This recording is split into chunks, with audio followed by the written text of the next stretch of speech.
자, 성경 해석, 세상을 바라보는 세 가지 시선 중에 성경 해석에 관련된 강의 중에 지금 니보를 강의하고 있고 그 두 번째 강의입니다.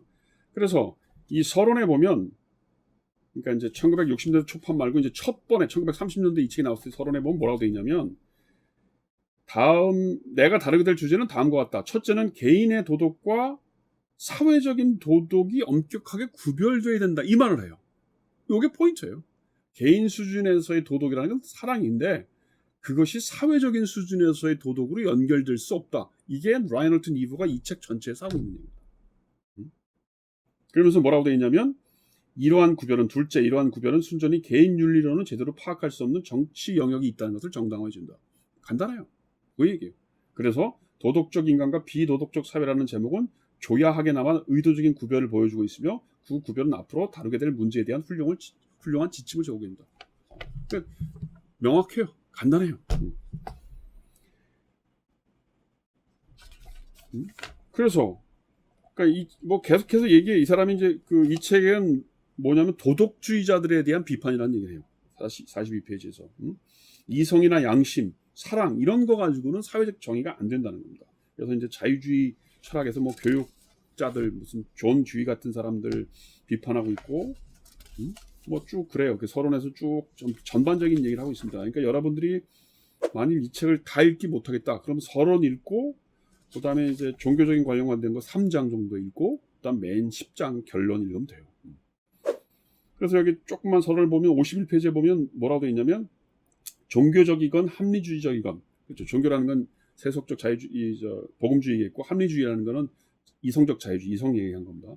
종교적이건 합리주의건 모든 도덕가들에게 결여되어 있는 것은 인간의 집단 행동의 야수적인 성격과 모든 집단적 관계들에서 이기심과 집단주의적 이기적인 힘에 대한 이해이다.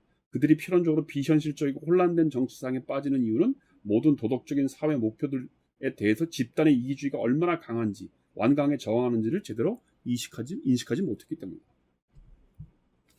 사실은 그렇지 않나? 여러분들 저는 교회에 나가는 사람이 아니고 신앙을 가진 사람이 아니라 그렇지만,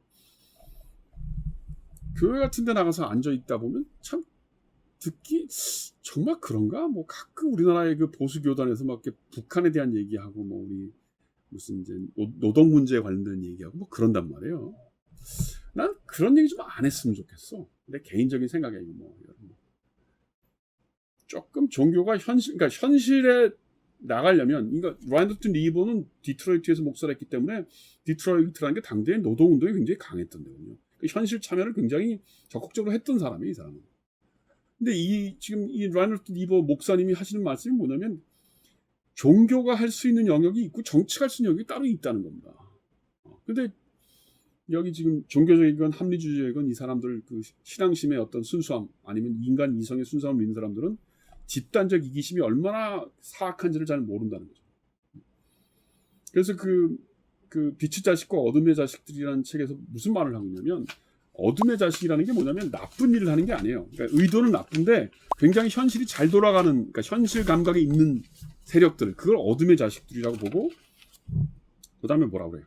빛의 자식이라고 하는 거는 이상주의자들.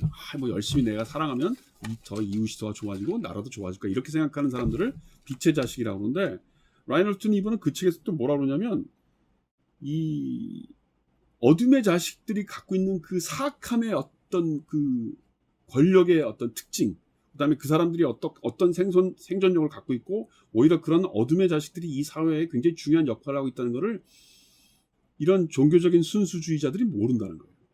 그러니까 어둠의 자식들이 좋다는 얘기는 아니에요. 그러나 어둠의 자식들이 하고 있는 어떤 권력의 논리를 무시한 채 빛의 자식들의 논리로, 다시 말해서 순수한 이상주의적인 논리로만 세상의 정의를 구현하겠다?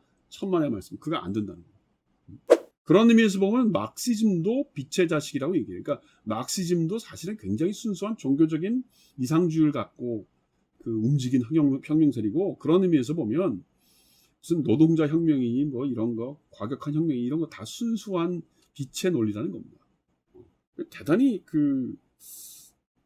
현실주의 잘하죠. 그래서 정의로운 사회가 만들어지려면, 물론 이제 이 사람 목사니까 인간의 어떤 사랑에 대한 신념, 뭐 이런 거를 포기하는 건 아니에요. 그렇지만 권력에 대한 인정 이걸 하지 않고서는 정의로운 사회는 불가능하다. 뭐 그런 얘기를 하고 있는 겁니다.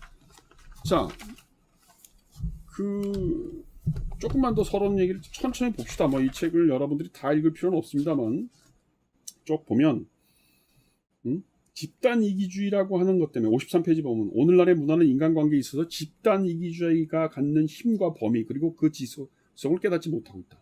따라서 집단들 간의 관계는 항상 윤리적이보다는 지극히 정치적이다. 이거 그러니까 종교의 영역이나 어떤 이성의 영역은 인간관계로서의 어떤 윤리적인 영역이 바로 성립이 되겠지만 집단 간의 관계는 이기적인 집단 간의 관계는 정치 영역이라는 거예요. 그러니까 그걸 나누자는 거예요. 근데 이제 그 나눈다는 의미가 뭔지는 잘 모르겠는데 이 사람은 하여튼 그걸 분리해서 생각하자는 겁니다. 자, 그 정도고요. 그 다음에 이제 첫 번째 1장에서 인간과 사회가 함께 살아가는 법이라고 하는 건 뭐냐면 인간이라고 하는 것이 생존 욕구를 넘어서도 그러니까 자신의 생존의 어떤 기본적인 욕구를 넘어서도 뭔가 자기 존재를 확대시키려고 하는 사악함이 있다는 거예요. 이게 인간의 원죄죠. 이게 사실은 뭐 자유주의 정치 철학 제가 강의할 때 뭐 루소 같은 경우 얘기를 하겠지만 인간이라는 게 본성적으로는 자기의 생존에 필요한 것만 먹고 잘 살았다는 거예요. 근데 루소 같은 경우는 그런 생존의 이 필요성을 넘어서는 욕구가 생긴 이유는 자본주의라고 하는 문명사회 때문에 생긴 거라고 보는 반면에 홉스는 인간 본질이 그렇게 끊임없는 욕망의 동물이라고 생각하는 거죠.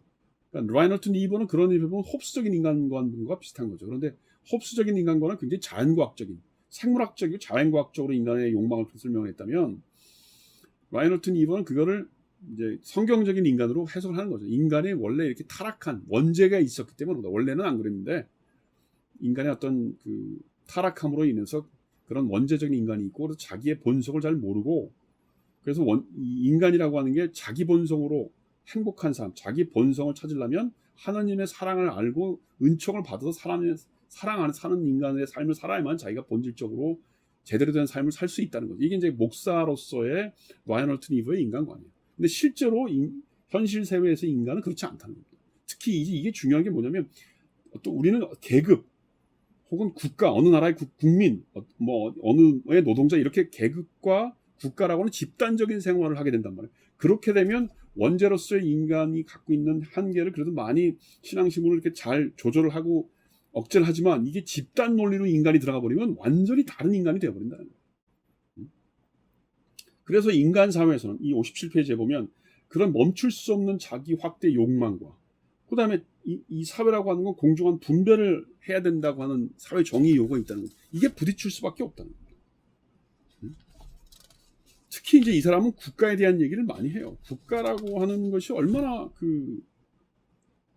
사악한 거냐. 그 사악함을 무슨 그 하나님의 사랑이나 무슨 인간의 이성적인 노력으로 해결한다? 그거 자체가 사실 너무 순진하다는 겁니다. 그래서 여기 지금 무슨 얘기들을 몇 배 들고 있냐면 재밌는 예가 있는데 예를 들면 무슨 이탈리 파시즘 경우인가 어딘가 뭐 이렇게 뭐라고 그래? 그 이탈리아 파시즘들이 도전하기 위해서 1930년이니까 이탈리아에서 그 무솔리니가 지배하던 파시즘이 굉장히 득세하던 때였단 말이에요. 그때에 종교 운동을 하고 사회 운동을 하는 사람이 그 파시즘에 절대로 대응하지 마라. 그러면 오히려 더 강해진다. 그렇게 뭐 그 사회 운동에 실천을 하고 이른바 이제 무조항주의 뭐 이런 거겠죠. 근데 그렇게 해서 오히려 파시즘한테 더 당했다는 거예요. 어떤 평화주의 종교 운동들이. 그다음에 도스토옙스키 러시아의 어떤 이 제정 러시아 말기에 도스토옙스키나 톨스토이 같은 사람이 가졌던 평화주의 운동도 그러니까 극단적으로 보면은 테러리스트들이 있었고 또 극단적으로 보면 마저 그냥 비폭력 평화주의자들이 있었는데 그 비폭력 평화주의자들이라는 사람들이 기독교적인 논리로 사랑 얘기하고 뭐 이런 얘기 했었는데 실제로는 제정 러시아의 폭력성을 더 극대화시킨 결과가 됐다. 그러니까 극단적인 테러리스트도 물론 실패했지만 극단적인 평화주의라는 것도 종교적인 평화주의라는 것도 실패했다. 그래서 소위 이 사람들은 뭐라고 그러냐면 이게 일종의 종교적 감상주의라고 얘기합니다. 그런 국가의 힘의 논리를 정확하게 이해하지 못하고 무슨 종교 뭐 이런 얘기하는 사람들이 자꾸 무슨 평화 얘기하고 사랑 얘기하는 거 어떻게 보면 그 일종의 종교적 감상주의라고 얘기를 한다. 여기서 들어가겠습니다.